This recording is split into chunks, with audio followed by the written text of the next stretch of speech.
हमारी दिनचर्या कैसी होनी चाहिए, ध्यान से सुनना। दिनचर्या का बहुत बड़ा महत्व है। सबसे पहले जब बिस्तर पर आपकी आंख खुलती है तो आप क्या करते हैं?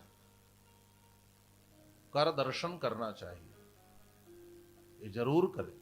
अच्छा, ये सब ऐसी चीजें जिसमें आपको कुछ लगना नहीं है। जहां लगना होता है वहां लोग सोचते हैं कि कितने खर्चे में हो जाएगा, लेकिन हमारी जो दिनचर्या है वहां पर कुछ लगना नहीं है।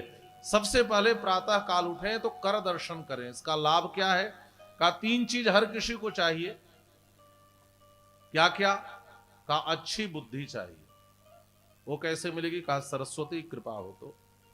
का जीवन अच्छा बीते, इसके लिए घर में लक्ष्मी की जरूरत है, धन की जरूरत है। वो कैसे मिले? का लक्ष्मी की कृपा हो तो।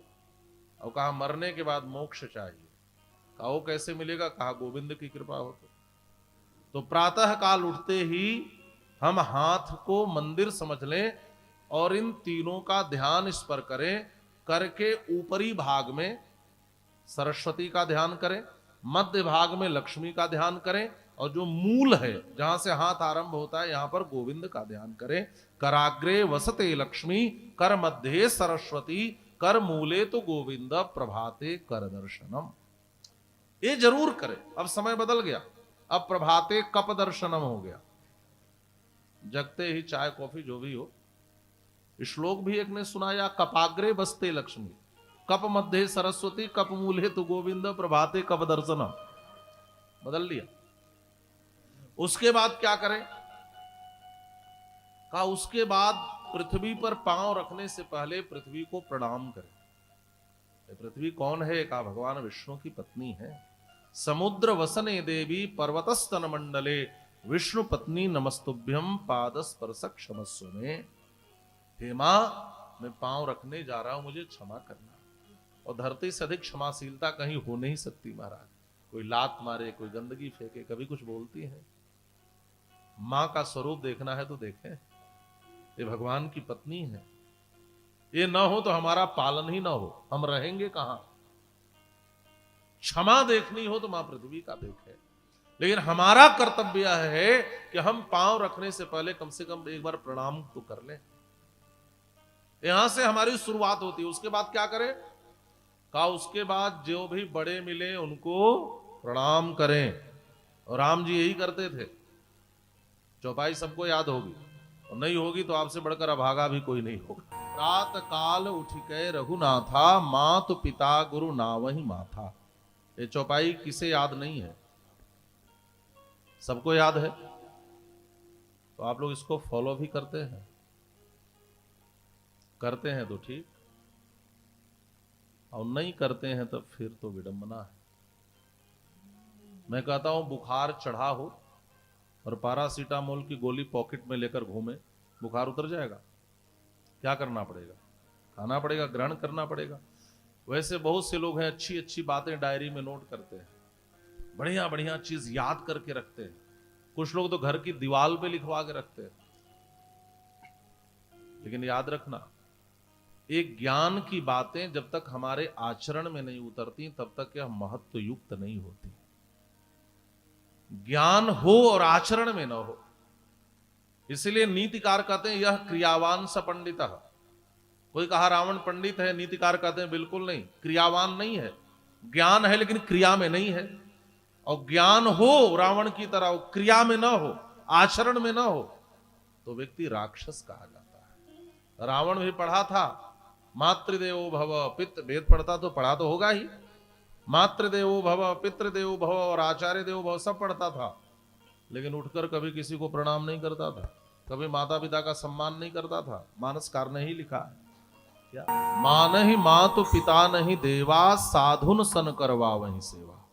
न मां को माने, न पिता को माने, न देवताओं को माने। देवताओं से अपनी सेवा करवाता था। आप पढ़े, इंद्रम माल्यकरम सहस्र किरणम द्वारी प्रतिहारकम, चंद्रम छत्रधरम समीर वरुणौ सम्मार्जयन्तौ गृहान, पाचक के परिनिष्ठितम हुतभम किम्मत गृहे नेक्षसे, रक्षो भक्ष मनुष्य मात्र बपुसम, तम राघवम स्तौसिकी। इंद्र को माली का कार्य दिया था, चंद्रमा को प्रतिहारी का कार्य, चंद्रमा को छत्र लेकर चलने का काम सौंपा था, सूर्य को प्रतिहारी का कार्य दिया था, अग्नि देवता को भोजन बनाने के लिए कुक बना के रखा था, ये सब लिखा है। पाचक के परिनिष्ठ सभी देवताओं से काम करवाए, नौकर बनाए। माता पिता को बिल्कुल न माने, ज्ञान हो और आचरण में न हो तो ऐसा व्यक्ति ही राक्षस कहा जाता है। जिनके यह आचरण भवानी ते जानहु निश्चर सब प्राणी, जिनके ऐसे आचरण है वही निशाचर है। तो प्रातः काल उठ करके श्रेष्ठ लोगों को प्रणाम करे। अब मुझे राजस्थान की बात सबसे अच्छी लगती है, राम राम सा। सुबह उठो और जो भी दिख जाए तो राम राम कहो। इस जगह मैं बता रहा था कि जो भी दिखे उसको राम राम कहो, राम राम सा, राम राम यहाँ कहते हैं, मुझे अच्छा लगता है। जो भी दिखे सबको राम राम कहो। एक जगह बता रहा था तो एक खड़ी हो गई सासू माता, कहीं कि यदि बहू दिख जाए तो क्या हम उसे भी राम राम कहें? पहले वो कहेगी कि पहले मैं कहूंगी? हमने कहा कि जो पहले देखे वही कह दे। राम राम कहने में बड़ा ही छोटाई क्या है? अच्छा, राम राम कहने में बड़ा छोटा होना है क्या? जो पहले किसी को देखे उसी को राम राम कह दे। ये सब सदाचार है, सदाचार होना चाहिए। सदाचरण से ही जीवन सुंदर होता है। आपके जीवन में सदाचार नहीं है तो आप मनुष्य कहलाने के अधिकारी नहीं हैं। हमारे जीवन में सदाचार का होना बहुत आवश्यक है। सदाचार माने श्रेष्ठ आचरण का होना। ईश्वर ने हमें मानव बनाया है तो हमारा आचरण श्रेष्ठ होना चाहिए। एक बात और बताऊं, रावण को हम राक्षस कहने लगे और राम जी की हम पूजा करने लगे। यदि केवल कुल और वंश परंपरा की बात करें तो रावण भी बड़े उत्तम कुल में पैदा हुआ था। ब्रह्मा के कुल का है, अब इससे बड़ा कुल क्या होगा? ब्रह्मा के बेटे हैं पुलत्स्य, पुलत्स्य के विश्रवा, विश्रवा का रावण। और गोस्वामी जी कहते हैं उत्तम कुल पुलस्त करनाति, उत्तम कुल का है। लेकिन एक बात ध्यान रखना, रावण को राक्षस कहा गया। क्यों? जिनके यह आचरण भवानी ते जानहु निश्चर सब प्राणी।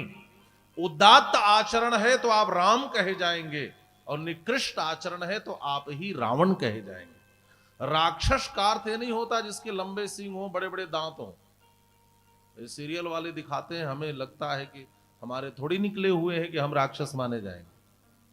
हमारा आचरण गिरा हुआ है तो हम समाज के राक्षस हैं। हम ही दानव हैं, हम ही दैत्य हैं। आचरण ही हमारा विभेद करता है।